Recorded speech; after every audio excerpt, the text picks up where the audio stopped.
प्यारे विद्यार्थियों, मैं हूं बलवंत भंडारी और आप देख रहे हैं मेरा YouTube चैनल गुरु एंड देव।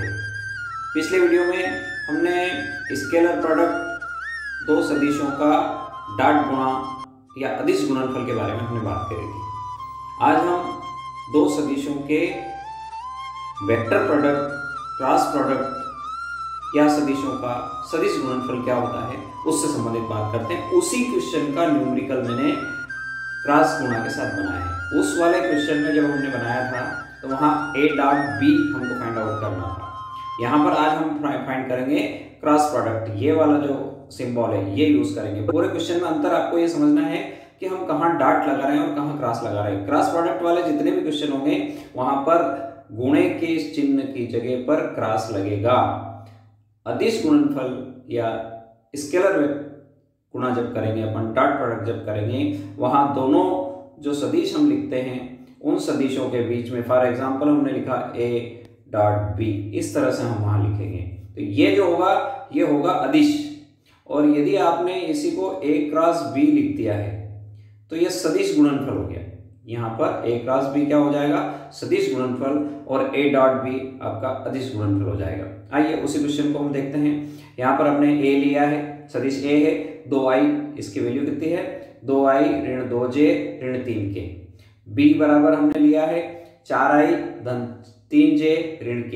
वही न्यूमेरिकल क्वेश्चन है, उसी को हम सदिश गुणनफल के रूप में यानी क्रॉस प्रोडक्ट के रूप में यहाँ समझ रहे हैं। पिछला जो मेरा वीडियो है जिसका डिस्क्रिप्शन में मैं आपके लिंक दे दूंगा, उसमें हमने ये डॉट गुणा फाइंड आउट किया था। ठीक है, अब हमने इसको a क्रॉस b लिख दिया है। यहाँ पर जो है ये वाली लाइन में a क्रॉस b सिंपल जिस तरह से गुणा करते हैं उसी तरह से अभी यहाँ पर हमने लिख दिया है। अगली स्टेप में चूंकि यहाँ पर जो हमारे जो पद हैं वो कितने पद हैं? 3 पद इसमें है a में और 3 पद b में है। तो ये जो 2i का मल्टीप्लिकेशन होगा, इस 2i का 4i के साथ, इस 2i का 3j के साथ, इस 2i का k के साथ गुणा करना है। तो हमने इसको काय में रख दिया, एक ब्रैकेट बनाकर रख दिया, ये यहाँ पर ब्रैकेट के साथ 2i को। फिर उसी तरह से ये जो आपका 2j है माइनस का, इस माइनस का 2j के साथ पूरा हमने यहाँ पर लिख दिया। और तीसरा हमारा है -3k। तीसरे में कितना है? ये -3k का क्रॉस गुणा हमको किसके साथ करना है? इस ब्रैकेट के साथ करना है। ऐसा हमने लिख दिया। डॉट प्रोडक्ट में भी यही किया था, लेकिन डॉट प्रोडक्ट में हमने जो किया था उसमें क्या था, ये यहाँ पर जो क्रॉस लगा हुआ है ये वाला, इस क्रॉस के स्थान पर हम क्या यूज कर रहे थे? डॉट यूज कर रहे थे। ठीक है, अब हम यहां पर बात करते हैं इस 2i का जो मल्टीप्लिकेशन हो रहा है किसके साथ हो रहा है? 4i के साथ। तो ये हो जाएगा 2 चौक 8 i क्रॉस i। फिर समझे अपन इसको, ये वाले step i cross i। Dot product में हम यहाँ क्या करेंगे? अगर ये क्वेश्चन डॉट प्रोडक्ट का होता तो हम लिखते हैं 8i डॉट i। ये चेंज और कोई चेंज नहीं है, और इनकी वैल्यू जो चेंज आएगी उसको हम लिखेंगे। यानी ये है आपका डॉट प्रोडक्ट के लिए और ये है आपका क्रॉस प्रोडक्ट के लिए। क्लियर? इसी तरह से इस 2i का अंदर हमने किसके साथ मल्टीप्लिकेशन किया? फिर 2i का मल्टीप्लिकेशन हुआ आपका 3j से, तो यहाँ हो गया 6i क्रॉस j। तीसरे में 2i का मल्टीप्लिकेशन किया हमने -k से, तो ये हो गया -2i क्रॉस k। अगर ये स्टेप आपके समझ में आ गई तो नेक्स्ट -2j का जो मल्टीप्लिकेशन है वो इन तीनों के साथ इजीली आपके समझ में आ जाएगा, और वो हमने इस लाइन में लिखा है।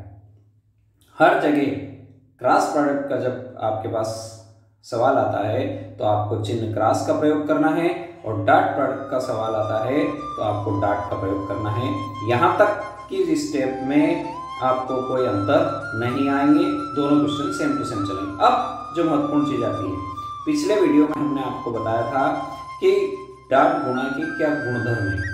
उन गुणधर्म में ये जो यहाँ पर हमने एक अलग से बना के बता दिया आपको, ये वाला, ये i cross i is equal to 0 होता है, j cross j is equal to 0 होता है, और k cross k is equal to 0 होता है।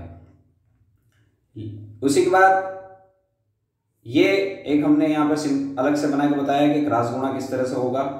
ये तो था i के साथ i, j के साथ j और k के साथ k, तो 0 हो जाएगा। लेकिन पिछले बार जो हमने बताया था, किसके लिए बताया था, वो ये वाला जो पोर्शन बताया था हमने, ये था अदिश गुणनफल I dot I, J dot J और के डॉट के, इसकी वैल्यू होती है 1।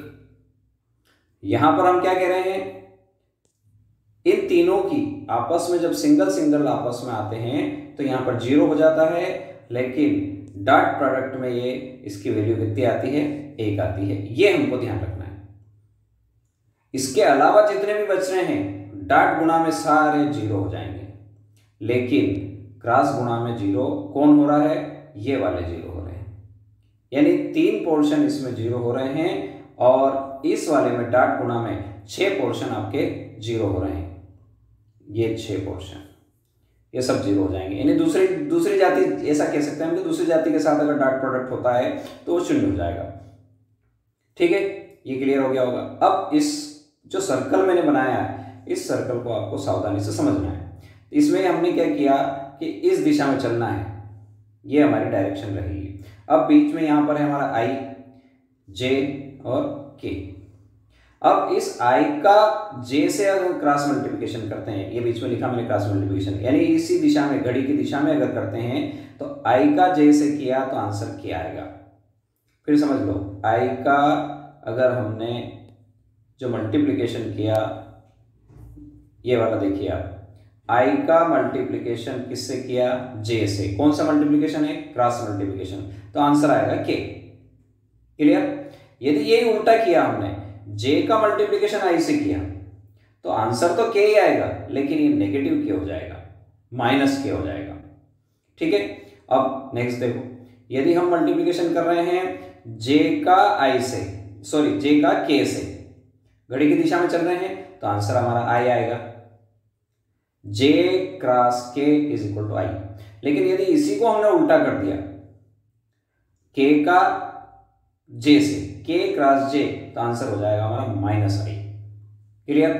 अब नेक्स्ट वाला हम बताते हैं आपको, यदि आपने k का मल्टीप्लिकेशन i से किया, घड़ी की दिशा में ही है, सीधी दिशा में चल रहे हैं, तो आंसर आएगा हमारा j, k cross i is equal to j। लेकिन इसी को अगर आपने उल्टा चलाया ये डायरेक्शन में, यानी i क्रॉस k, तो आंसर आएगा माइनस का j। ये आपको समझना है, क्योंकि सदिश गुणनफल दिशा पर आधारित है, इसको हमको दिशा के साथ पढ़ना पड़ेगा। तो यहां पर अब क्या हो रहा है आपका, ये जो पोर्शन है i का i से, j का j से और k का k से, ये हमने यहां पर आपको बता दिया है कि ये सारी चीजें आपकी क्या हो रही है, 0 हो जाएगी। तो हमने क्या कर दिया, ये वाला पोर्शन 8 के साथ i क्रॉस i, ये 0 हो गया, 6 के साथ j वाला 0 हो गया, और यानी इसमें पहला, चौथा और छठा, ये आपके जो पोर्शन है, ये i j वाला और k वाला, यानी ये यहां पर लिया था, ये यहां पर आया था और ये यहां पर आया था, ये सारे फंक्शन आपके क्या हो जाएंगे, 0 हो जाएंगे। बाकी को हमने जो बताया आपको किस नियम से चलना है, इस घड़ी के नियम वाले के साथ चलना है। आइए देखते क्या किया हमने। यहां पर हमारे पास था i क्रॉस j, ये थी हमारी वैल्यू, क्या थी, i क्रॉस j। तो i का j से हमने सीधा किया तो आंसर k आया। देखो हमने 6 के साथ क्या लिख दिया है, k। उसके बाद था हमारा i के साथ k माइनस, ऐसा कैसे लिख दिया हमने, और 2 ऐसा कैसा लिख दिया। अब i क्रॉस k, देखो इसको, i क्रॉस k उल्टा चले हैं तो आंसर माइनस j आएगा, और ये हमने यहाँ पर माइनस j लिख दिया। सेम इसी प्रकार से पूरे क्वेश्चन को हमने, नेक्स्ट वाली लाइन जो है उसको देखो, ये वाला पोर्शन 8 माइनस का ऐसा कैसा ही, j क्रॉस i, देखो क्या कह रहा है, j क्रॉस i, कौन सी दिशा में चल रहे हैं, विपरीत दिशा में चल रहे हैं, तो आंसर कौन सा आएगा, माइनस k। ये देखो हमने यहाँ पर माइनस k लिखा है। ठीक। अगला वाला पोर्शन हमारा j क्रॉस j जो है, ये वाला, ये हमारा 0 हो ही चुका है। ये वाला देखो 2j क्रॉस k, इस चित्र में अगर अपन देखते हैं तो घड़ी की दिशा में है, आंसर हमारा i आ जाएगा, तो हमने यहाँ i लिख दिया है। नेक्स्ट अगला वाला देखो, तीसरी स्टेप में ये था हमारा ऋण 12, ऐसा कैसा ही, k के साथ i क्रॉस गुणा किया हमने, k के साथ i, सीधी दिशा है, आंसर जे आया, हमने यहाँ जे लिख दिया। ये देखो नेक्स्ट वाले में क्या है, ये वाला के क्रॉस जे -9 ऐसा कैसा ही, ये हमने -9 ऐसा कैसा लिख दिया। के क्रॉस जे करना था, के क्रॉस जे को देखो यहाँ पर, के क्रॉस जे उल्टी दिशा में गए, आंसर आया माइनस का आई। और तीसरा वाला जो पोर्शन था आपका लास्ट, वो आपका क्या हो गया, 0 हो गया। अंतिम अगले स्टेप देखें, जो 0 है उसको तो 0 कर दिया हमने, उसको लिखने की जरूरत ही नहीं है। अब हमारे पास जो बचे हैं फंक्शन उनको देखो, 1 2 3 4 5 और ये 6 फंक्शन हमारे बचे हैं। इन 6 को हमने यहाँ पर लिख दिया है, सीधे जो बचते गए उनको लिखते गए। अब इनको क्या करना है, रीअरेंज करना है, देखना है इसमें कि कौन कौन से एक जैसे हैं। देखो ये है 6K और यहाँ पर है मेरे पास 8K, तो दोनों मिलाकर कितने हो गए, दोनों पॉजिटिव है तो ये 14K हो गए। क्लियर। अगला देखो 2J हमारे पास यहाँ प्लस का है और 12J मेरे पास है माइनस का, तो 12 में से 2 चले जाएंगे तो -10J बच जाएंगे। क्लियर। अब लास्ट वाला देखते हैं, K वाला। K वाले में क्या हो रहा है, ये हमारे पास है 8K, सॉरी K अपन कर चुके हैं, अब हमारे पास बचा है I वाला। ये